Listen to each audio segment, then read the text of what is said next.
నమస్తే, నేను మీ జర్నలిస్ట్ జితేందర్ సామ్రాట్ను. భారతదేశంలో అమల్లోకి వచ్చినటువంటి కొత్త చట్టాలు, కొత్త సెక్షన్స్ పైన పుడమి టీవీ విశ్లేషణ.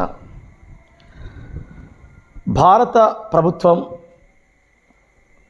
ఇప్పటివరకు ఉన్నటువంటి ఇండియన్ పినల్ కోడ్ను రద్దు చేసి దాని స్థానంలో భారతీయ న్యాయ సంహితగా పిలువబడేటువంటి సెక్షన్ను అమల్లోకి తీసుకొచ్చింది. మొత్తం రాజ్యాంగం ప్రకారం న్యాయ వ్యవస్థలో ఉన్నటువంటి 511 సెక్షన్లలో అనేక సెక్షన్లను మార్పులు చేర్పులు చేసింది. అంటే ఆ సెక్షన్లకు ఉన్నటువంటి పరిమితి, అదేవిధంగా ఆ సెక్షన్లో ఉన్నటువంటి ఆ చట్టాల వివరాలను, ఆ సెక్షన్ల ద్వారా పడేటువంటి శిక్షలలో కూడా కొంత మార్పులు జరిగాయి.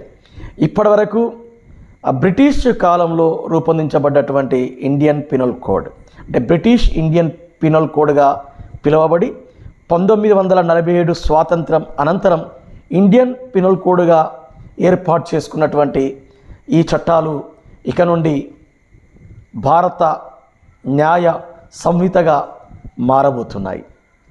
అది కొద్ది రోజులలో భారతదేశ వ్యాప్తంగా అమలు చేయనున్నారు. మనము సాధారణంగా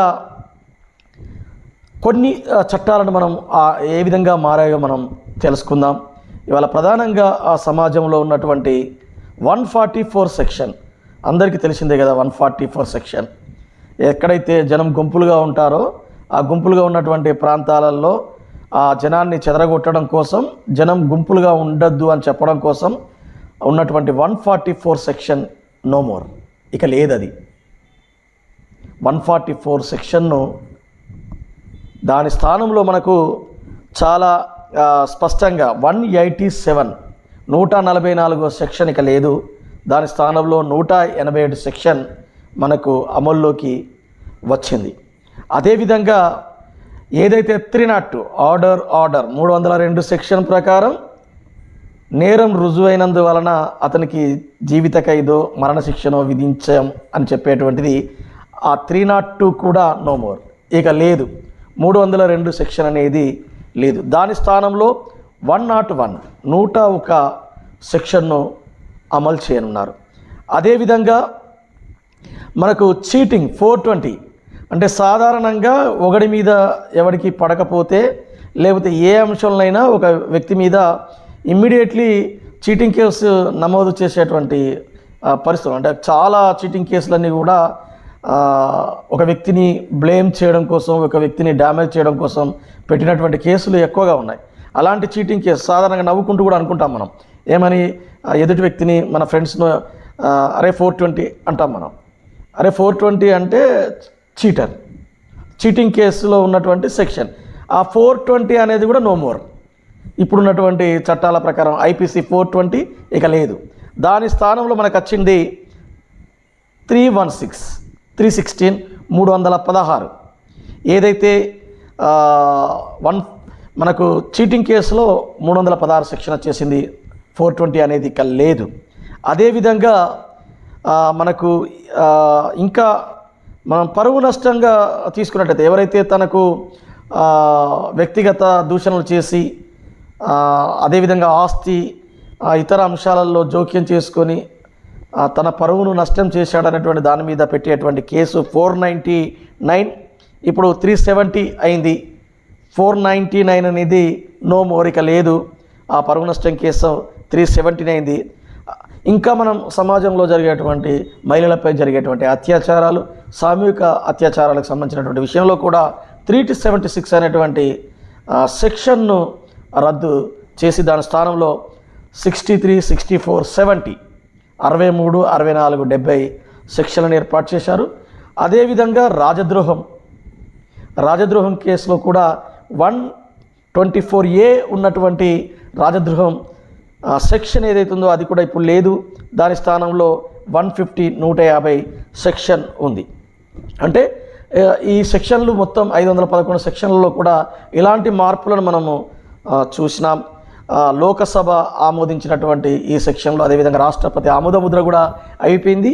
దాన్ని ఇవాళ సమాజంలోకి తీసుకురావాల్సినటువంటి అవసరం ఉంది. ఇప్పటిదాకా చట్టాలు చదువుకున్నటువంటి న్యాయవాదులు, న్యాయమూర్తులు, అదేవిధంగా పోలీస్ వ్యవస్థ అంతా కూడా మళ్ళీ విద్యార్థులు కావాల్సినటువంటి అవసరం ఉంది, నేర్చుకోవాల్సినటువంటి అవసరం ఉంది. అదేవిధంగా కామన్ సిటిజన్స్ కూడా నేర్చుకోవాలి. అంటే బ్రిటిష్ లా ప్రకారం, అంటే ఏదైతే 300 ఏళ్ల పాటు ఈ భారతదేశంలో పాలించి భారతదేశ సంస్కృతిని, భారతదేశ జీవన శైలిని దెబ్బతీసినటువంటి బ్రిటిష్ లా ఉందో, ఆ బ్రిటిష్ లా ఇండియన్లో ఆ చట్టాన్ని అమలు చేయడం కోసం దాదాపు 1825 నుండి కూడా ఇక్కడ భారతదేశంలో ప్రత్యేక చట్టాలను అమలు చేసేటువంటి ప్రయత్నం చేసింది. అది 1850లో కూడా ఒక కొత్త చట్టాలను తీసుకురావాలని ఆలోచించింది. దానిలో భాగంగానే బాబింగ్టన్ మేక్లే అనేటువంటి వ్యక్తి దాన్ని డ్రాఫ్ట్ చేశాడు. అక్కడ నుండి 1856లో మళ్ళీ అది దానిపైన మళ్ళీ పరిశీలన చేశారు. అదేవిధంగా 1857 సంవత్సరంలో కలకత్తా హైకోర్టు జడ్జి బార్నెస్ పికాక్ ఆ జడ్జి ఆధ్వర్యంలో కూడా ఈ చట్టాలపైన ఒక స్పష్టత వచ్చింది. ఇదంతా జరిగాక 1860లో మళ్ళీ దానికి సంబంధించినటువంటి చర్చ జరిగింది. 1860 అక్టోబర్ 6న. అక్కడి నుండి 1862 జనవరి 1న ఈ బ్రిటిష్ ఇండియన్ పినల్ కోడ్ను అమల్లోకి తీసుకొచ్చారు. అది 1947 వరకు కొనసాగింది. ఆ తర్వాత అది భారతదేశానికి స్వాతంత్రం వచ్చినాక ఐపీసీ ఇండియన్ పినల్ కోడ్గా మారింది.